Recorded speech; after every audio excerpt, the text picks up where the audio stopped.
नमस्कार, मैं हूं रविंद्र जैन और आप देखना शुरू कर चुके हैं सबकी खबर। हम लगातार देख रहे हैं कि कमलनाथ जी ने कहीं ना कहीं बुधनी को अपने टारगेट पर लिया हुआ है।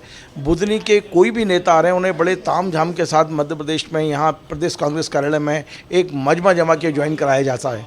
लेकिन सच्चाई ये है कि शिवराज जी के किले को क्या वाकई कमलनाथ जी भेद पाएंगे, ये एक बड़ा सवाल है। आज हमारे साथ वरिष्ठ पत्रकार नितेंद्र शर्मा जी हैं। हम उनसे जानने की कोशिश करते हैं कि पहले हमने देखा था कि एक मेघा परमार जो पर्वतारोही है उनको लेके आए, हालांकि वो इछावर की रहने वाली हैं और शायद वो वहाँ तैयारी भी कर रही हैं। उसके बाद रामायण 2 में हनुमान जी का रोल करने वाले विक्रम मस्ताल को लाया गया, बड़े तामझाम से ज्वाइन कराया गया। और आज राजेश पटेल तमाम सारी गाड़ियों के साथ, बड़े काफिले के साथ, 1000-1500 लोगों के साथ बुधनी और नसरुल्लागंज से घूमते हुए वो आज भोपाल पहुंचे और उन्होंने आज प्रदेश कांग्रेस कार्यालय में कमलनाथ जी के सामने कांग्रेस की सदस्यता ली।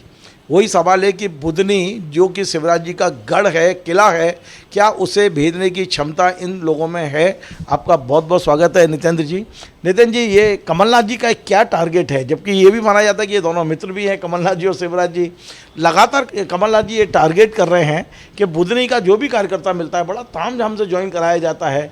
लेकिन हमारा व्यक्तिगत मानना ये है कि बुधनी में जो काम शिवराज जी ने किया है, जो जड़ें शिवराज जी की हैं, वो इतनी गहरी हैं कि इन छोटे मोटे झटकों से शायद उन्हें कोई असर नहीं पड़े।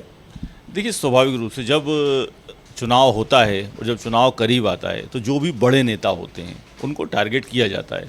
यहाँ तो बुधनी के कार्यकर्ताओं की बात होती है। शिवराज सिंह जी ने तो खुद ने जो है वो 2003 में राधौगढ़ से दिग्विजय सिंह के खिलाफ चुनाव लड़ा था।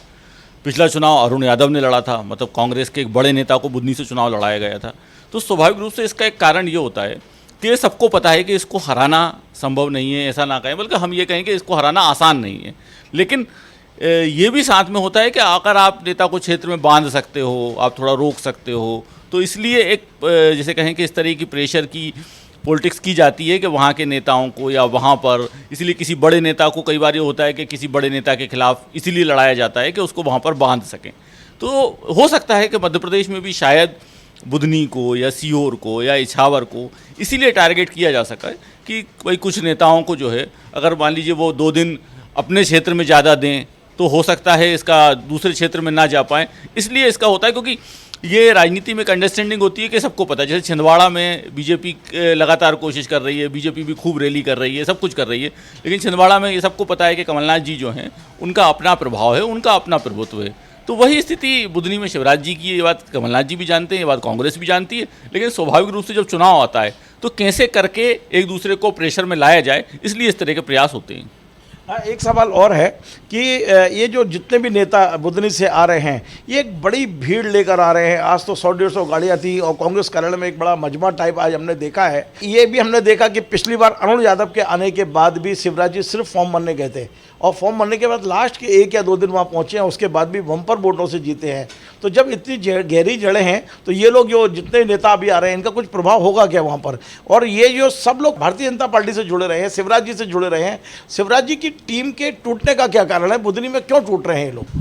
देखिए, ऐसा भी नहीं कहा जा सकता कि भाई बुधनी से जो लोग आ रहे हैं या बुधनी से जितने लोग आ रहे हैं वो कोई उनकी कोई टीम टूट रही है या कोई उनका वो हो रहा है। लेकिन हाँ, ये माना जा सकता है कि जब आपको एक लंबा समय हो जाता है तो हो सकता है कुछ लोगों की किसी कारण से नाराज़गी हो। अभी राजेश पटेल कौन है मैं तो जानता नहीं, शायद कौन ये वहाँ का नेता है। लेकिन स्वाभाविक रूप से जब किसी भी क्षेत्र में किसी भी नेता के समर्थक जो हैं वो दाएँ बाएँ होते हैं, उसका कोई ना कोई अंदरूनी कारण जो है वो वहाँ की राजनीति में बनता है।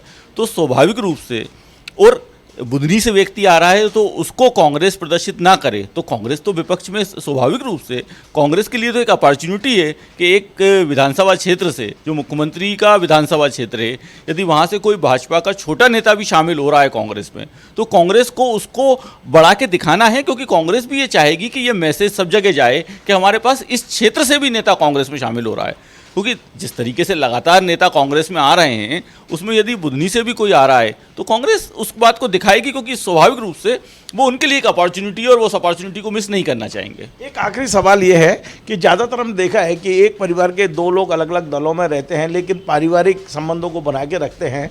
आज हमने देखा कि जब बुधनी के लोग यहाँ ज्वाइन कर रहे थे और सबको पता है कि बुधनी शिवराज जी का गढ़ है, मंच पर बड़ी प्रमुखता से आज उनको खड़ा किया गया था। शिवराज जी के जो साले हैं संजय सिंह, बेशक वो कांग्रेस में शामिल हो गए हैं, लेकिन इतनी मर्यादा रखी जाती है राजनीति में कि जब सगे जीजाजी के खिलाफ वहाँ कोई माहौल बन रहा हो तो उन्हें पीछे किया जाए या वो ना अनुपस्थित रहे। आज बड़े हाईलाइट थे आज संजय सिंह जी, मंच के एकदम माइक के बगल में इस तरह से वो अपने फ़ोटो खिंचवा रहे थे जैसे ये सब कुछ वही खुद ही कर रहे हैं। संजय सिंह जी किस रूप में लेते हैं इस बात को कि संजय सिंह जी शिवराज जी के साले हैं, बेशक वो कांग्रेस में हैं, लेकिन आज जिस तरह से उन्होंने ये प्रदर्शित किया है कि ये सब कुछ मैं करवा रहा हूँ, इसे किस रूप में लेते हैं? देखिए, स्वाभाविक रूप से जब व्यक्ति किसी राजनीति में होता है और अलग अलग दलों में चला जाता है, जब पिछला चुनाव हुआ वो कांग्रेस में गए, कांग्रेस से उन्होंने चुनाव भी लड़ा, तो साफ तौर पर वो आज की तारीख में कांग्रेस के सदस्य हैं। और कांग्रेस के सदस्य ही नहीं है, बल्कि मैं लगातार इस बात को देख रहा हूं कि वो कमलनाथ जी के करीब नज़र आते हैं, कई कार्यक्रमों में उनके नज़र आते हैं, और अभी ये भी चर्चा चल रही है कि शायद वो उदयपुरा की सीट से दावेदारी भी कर रहे हैं। तो स्वाभाविक रूप से जब कोई राजनेता, अच्छा उदयपुरा, बुधनी, ये सारे क्षेत्र को हम मध्य भारत में लेते हैं। देखिए, कई अन्य स्थानों से जो ज्वाइनिंग हुई है तब संजय दिखाई नहीं दिए, लेकिन आज जब बुधनी के कार्यकर्ता ज्वाइन करने आए तभी क्यों दिखाई दिए, मेरा ये सवाल है। नहीं, देखिए, कांग्रेस में अगर उनकी प्रतिबद्धता को देखा जाए तो पिछले 5 सालों में जब ये सरकार बदल गई तो कई लोगों को ऐसा लगा कि वो शायद वापस आ जाएंगे भाजपा में, लेकिन इस मामले में उनकी तारीफ करना चाहिए कि पिछले 3.5 साल से वो कांग्रेस में हैं और कांग्रेस के कार्यक्रमों में लगातार दिखाई दे रहे हैं।